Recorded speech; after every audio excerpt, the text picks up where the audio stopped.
तो दोस्तों कॉमिक्स की एक और वीडियो में आप सभी का स्वागत है। और आज की इस वीडियो में मैं आपके लिए थॉर लव एंड थंडर के ट्रेलर को देखते हुए कुछ थ्योरीज लाया हूँ।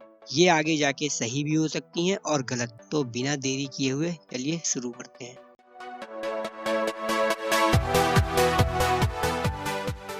नंबर 1, ट्रेलर की शुरुआत में हमें जिस प्लेनेट पर थॉर को संन्यास लेते हुए दिखाया गया है, मेरे हिसाब से ये प्लेनेट कोई और नहीं बल्कि द डेजर्ट प्लेनेट ऑफ इंडिगार है। बैकग्राउंड में इस प्लेनेट के ऑरेंज कलर से ये कंफर्म होता है। कॉमिक में थॉर इस प्लेनेट पर एक बच्ची की प्रेयर सुन के आता है और यहाँ बारिश करवाकर की मदद करता है। और उसे यहाँ पता चलता है कि काफी टाइम से इस प्लेनेट के गॉड उन लोगों के प्रेयर्स का आंसर नहीं कर रहे हैं और ना उनकी मदद कर रहे हैं। इसके बारे में पता लगाने पर थॉर को पता चलता है कि इस प्लेनेट गॉड्स को किसी ने मार दिया है और ये कोई और नहीं बल्कि गॉर होता है। जिसके बाद थॉर डेड गॉड्स के ट्रेल का पीछा करते हुए गॉर को ढूंढने निकलता है और इसी दौरान उसे फॉलीगार द बेहेमथ की डेड बॉडी मिलती है, जो हमें इस मूवी के ट्रेलर और टीजर दोनों में दिखाई गई है। तो हो सकता है इस मूवी में भी ऐसा ही हो। नंबर 2, ट्रेलर में जब थॉर और माइटी थॉर एक जेन फोस्टर मिलते हैं, तब जेन थॉर से पूछती है कि उन्हें अलग हुए कितने दिन हो गए, 3 या 4 साल।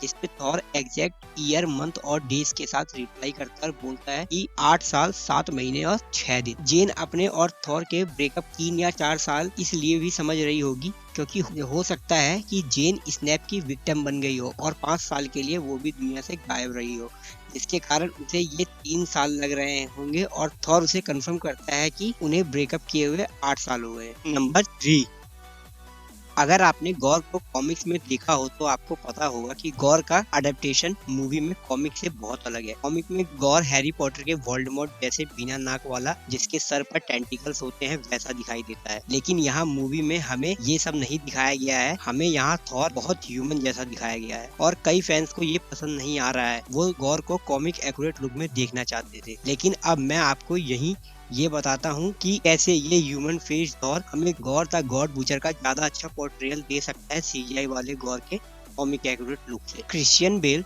जो कि इस मूवी में गॉर द गॉड बूचर का रोल प्ले कर रहे हैं, उनके बारे में मुझे बताने की कोई जरूरत नहीं है कि वो कितने अच्छे एक्टर हैं, जिसके कारण स्टूडियो ने उन्हें गॉर की तरह ना बना के गॉर को उनकी तरह बना दिया है। क्योंकि गॉर एक ऐसा कैरेक्टर है जिसके साथ इमोशंस, मोटिव्स और सेंटिमेंट्स जुड़े हुए हैं और इन इमोशंस को सीजीआई फेस पर दिखाने में वो मजा नहीं आएगा जो हमें बेल उनकी प्योर एक्टिंग से अपने फेस पे दिखा सकते हैं। यही कारण है कि गॉर को कॉमिक एक्यूरेट ना करके उन्हें ह्यूमन जैसा रहने दिया गया है, क्योंकि ये गलती थॉर 2 में स्टूडियो पहले कर चुका है, जब मैलेकिथ को सीजीआई फेस देने के कारण उसके एक्सप्रेशन और इमोशन का कुछ अता पता नहीं चल रहा था, जिसके कारण उस विलन का लोगो पर कोई इम्पैक्ट ही नहीं पड़ा। तो ये गलती अब स्टूडियो दोबारा नहीं दोहराने वाला। नंबर 4, ट्रेलर में टेसा थॉमसन की वेलकरी और गॉर के फाइट सीक्वेंस के दौरान हमें टेसा के हाथ में ज्यूस की लाइटनिंग बॉल्ट दिखाई देती है, जिसका मतलब ये है कि ज्यूस इस मूवी में बस मरने के लिए इंट्रोड्यूस किए गए हैं। नंबर 5, ऑल ब्लैक द नेक्रोसॉर्ड, जिसे सिर्फ ऑल ब्लैक के नाम से भी जाना जाता है, ये मार्वल कॉमिक्स का पहला सिम्बियोट होता है जो कि मैनिफेस्ट होता है इवल डाइटी नल के शैडो से। जब ये मैनिफेस्ट होता है तब इसका शेप स्वॉर्ड जैसा होता है, जिसके कारण इसे ऑल ब्लैक द नेक्रोसॉर्ड भी बोला जाता है। इसके ज्यादा इतिहास में ना जाके सीधे इसके और गॉर के कनेक्शन पर आते हैं। तो मूवी में जो शॉर्ड गॉर ने पकड़ी हुई है जिससे वो एक पूरे प्लेनेट को डिस्ट्रॉय कर रहा है वो कोई और नहीं बल्कि मेरे हिसाब से ऑल ब्लैक द नेक्रोसॉर्ड ही है। और गॉर को ये कैसे मिलता है मैं आपको वो भी बता देता हूँ। गॉड ऑफ थंडर कॉमिक में नल और गोल्डन आर्मर गॉड जब लड़ते हुए प्लेनेट विदाउट अ नेम पर जा गिरते हैं, जो कि गॉर का प्लेनेट होता है, और वहाँ पर गोल्डन आर्मर गॉड नल को इनकैपेसिटेट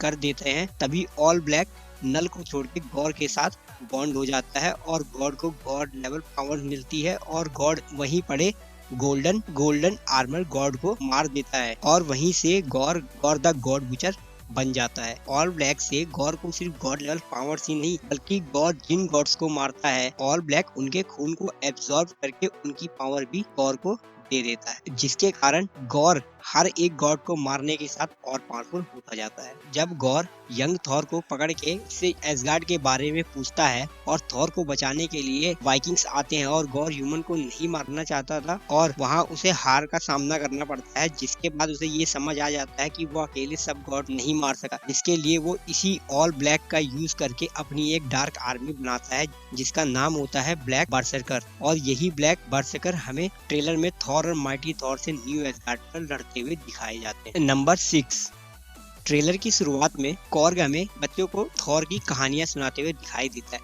और यहाँ अगर हम बैकग्राउंड में देखें तो ये वही प्लेनेट है जहाँ थॉर संन्यास लेने गया था। और अगर हम कॉर्ग की बातों पे ध्यान दें तो वो सारे सेंटेंस पास्ट सेंटेंस यूज कर रहा है। इसका मतलब या तो थॉर मर चुका है और या थॉर अब अवेंजर नहीं है, और ज्यादा चांस यही है कि थॉर इस मूवी में मर गया और ये थॉर की आखिरी मूवी हो जिसको आगे चल के माइटी थॉर रिप्लेस करेगी। तो आज के लिए बस इतना ही। अगर मेरे से कोई डिटेल मिस हो गई हो या आपको कुछ नया पता हो तो मुझे कमेंट में जरूर बताएं, और अगर वीडियो पसंद आई तो वीडियो को लाइक शेयर और चैनल को सब्सक्राइब जरूर करें। और अगर आप रेगुलर अपडेट रहना चाहते हो तो चैनल को इंस्टाग्राम और बाकी सोशल मीडिया पर फॉलो करना बिल्कुल ना भूलें। तब तक के लिए बाय बाय, पीस आउट।